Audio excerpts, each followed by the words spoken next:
All right, my friends, welcome back to Anti-War Radio on Chaos Radio 95.9 in Austin, Texas. I'm your host, Scott Horton, and introducing our first guest today. He's a Pulitzer Prize winning reporter for the Boston Globe and the author of Takeover, The Return of the Imperial Presidency and the Subversion of American Democracy. Charlie Savage, welcome to the show, sir.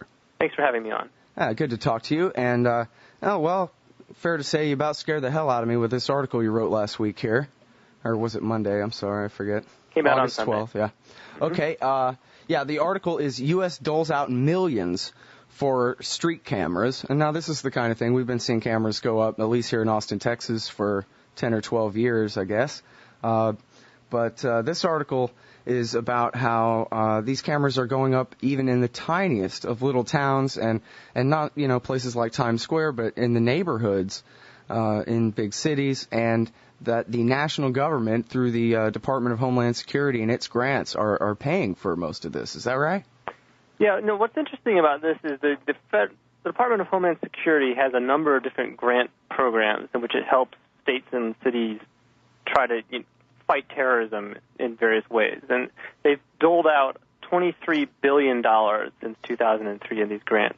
And they've gone to all kinds of different things. They've bought radios that help cops talk to firefighters, which was a problem on 9/11. They've paid for emergency drills.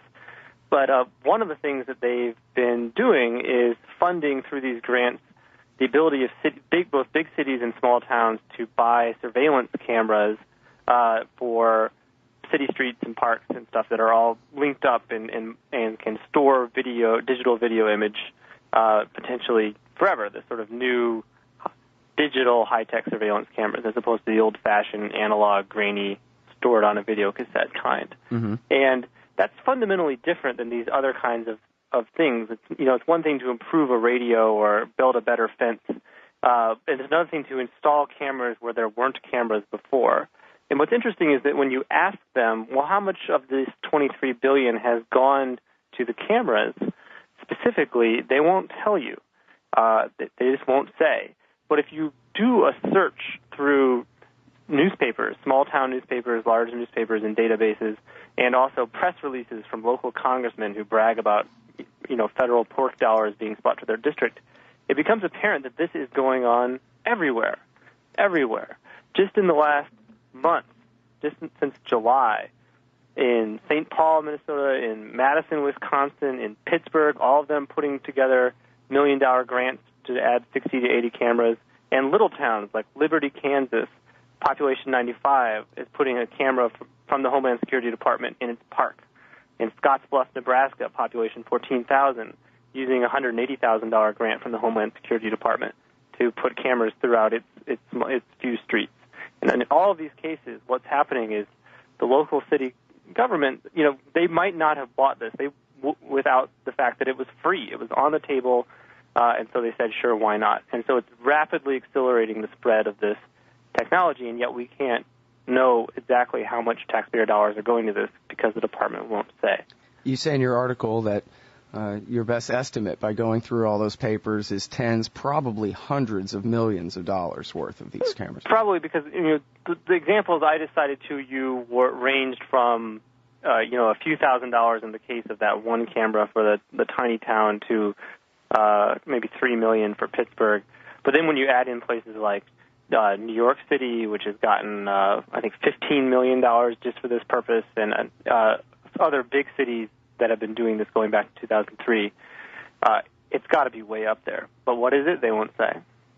And now you quote at the end of your article Joseph Lieberman talking about how we need a national strategy. Is that a recent quote, or that's from before all this began with the Homeland Security Department? Well, this has been going on since 2003 with the Homeland Security Department. Lieberman has proposed an amendment just in the last, month that would try to say, well, let's get some sense around what exactly we're doing here so that, A, on the one hand, to the extent we are setting these cameras up, that they all work together and are being used efficiently, and so, but B, also we ought to have some rules about what can be done with this data at the same time, because right now we're operating in kind of a Wild West atmosphere. Mm-hmm. This is actually something that unfortunately was cut by the copy desk for space reasons at the bottom of the article. Was we aren't the first to do this. London is really the pioneer of having blanket surveillance coverage on public spaces. They did this before anyone else. They've got more cameras than anyone else. They have millions, actually. Yeah, and they've linked in both government paid-for cameras and private cameras, like the bank, has a camera on the corner, and they can feed that data into the government data banks as well. Well, and that's a very important point right there. You talk about in your article that New York, Baltimore, and Chicago are all working on projects to link up the private cameras to the public ones. And see, my thing has always been, I don't really mind if I'm being surveilled by a camera on private property at the local gas station or whatever. They got to do whatever they got to do for security, and I don't have to go in there and what have you. But that's different than having a government camera. But now they want to link up all the gas station cameras to the same database? Well, what I was getting at was, yes, they do, which of course would dramatically expand the scope of this. But in England, what they have that we don't have here is they have an extremely detailed set of regulations about what can be done with this kind of surveillance data. For example, laws saying at what point does it have to be erased, so you don't just start accumulating years and years that you could go back and search through using computer programs to find out, so that what was happening 4 years ago on such a street corner, or you can't retrace someone's steps back in time beyond a limit. They have requirements for signs that say, hey, you're under surveillance on this corner. They have requirements about who can transfer the data, who can't, what can be used for cameras. You have to apply for permits, essentially, and say what you're going to use the camera for, and you can't go beyond that. Very regulated set of controls to keep it from becoming just getting out of control and becoming sort of a tool of repression, even though they've got so many cameras. In the United States, we don't have any laws like that. It's a totally unregulated vacuum environment. Yeah. And so part of, I think, what Lieberman is getting at with this calling is we ought to sit down and think about it, because to the extent that this is inevitable, just because once the technology is there, we're going to use it, and to the extent that it's getting here a lot faster because the Homeland Security Department is essentially handing free millions of dollars to anyone who's willing to put it up in Town X, we better get some rules in place so that a few years from now we don't wake up and find ourselves in a very sort of unfortunate situation. Yeah, forgive me if I don't sound too reassured. Lieberman, he's calling for a national strategy for helping to promote what's already going on. The national government's the one pushing all this. As you say, free money to any locality that wants to spend it on cameras. Here you go. And now he's going to be the same one to protect me. It's the same thing as all their laws about, how all the different numbers they assign me can be used or abused. They're the ones who give me the numbers. In fact, I just got a letter in the mail last week. Said, oh, by the way, all your information has been stolen from us, this company you've never heard of and never done any business with. And sorry about that. You might want to go ahead and change all your bank accounts and what have you. And all my information, what is it that they got? They got my Social Security and my driver's license number. That's how they can access all my stuff. And I don't know, that's what bothers me, is it's the fox guarding the hen house. Joe Lieberman, the guy enslaving me, is going to write the rules to make sure it isn't so bad. Well, I just don't know if I agree with that. At least he's talking about it, and no one else is talking about it. And so this is going to happen whether or not Lieberman's amendment passes. If it passes, at least there'll be some requirement that people are looking at what rules ought to be in place instead of just sort of having the cameras go up everywhere, and then it's just a fait accompli. Yeah. And the other thing, what you're getting at is, we're entering sort of a brave new world of electronic data privacy issues that just didn't exist before. And it's not just the government driving it. The private companies are still collecting data on every step we take, every credit card transaction, every ATM withdrawal, every time we pass through an Easy Pass toll booth. This is all, or subway system now, this is all being recorded, and these databases can all be combined and are going to be combined.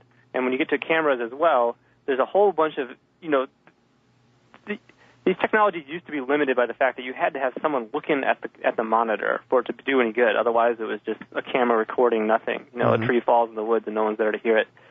But with the advent of digital instead of analog, which means it's a lot more detailed and it's easy to store it forever on a hard drive, and the advent of some technologies that are right now primitive but are rapidly improving, in part with help from government grants, but are going to improve regardless, such as face recognition technology, license plate readers, software that analyzes what's considered to be, quote, anomalous behavior, weird expressions, odd footfall patterns, it's going to become very easy to attract the attention of the authorities as here's someone that stands out and ought to be scrutinized. And it's going to be very easy for those, whoever has access to that data, those authorities, to not just look at what you're doing now, but to go back and look at everything you've ever done, because the data can get stored perpetually. Just retrace your steps back in time, use face recognition technology to hunt through and find you. That's not there today. This is a little bit science fiction, but it's going to be here maybe 5 years from now. Mm-hmm. And so this is the idea of we ought to have rules in place now that some people, including conservatives, are saying, and that's, I think, what Lieberman's amendment is partially aimed at. Uh-huh.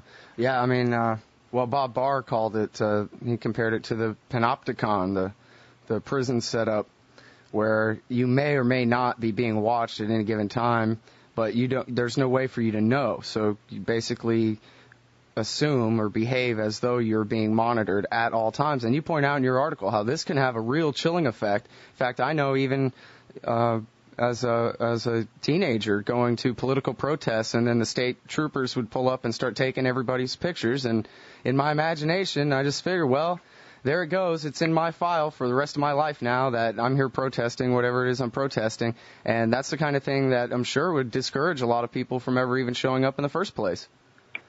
Well, that is the articulated worry. How does it change things if not only is there no longer anonymity in public, in the sense that you're at the rally, you're walking down the street, you're walking into the doctor's office, you're cheating on your wife even, which is not illegal, even if it's immoral.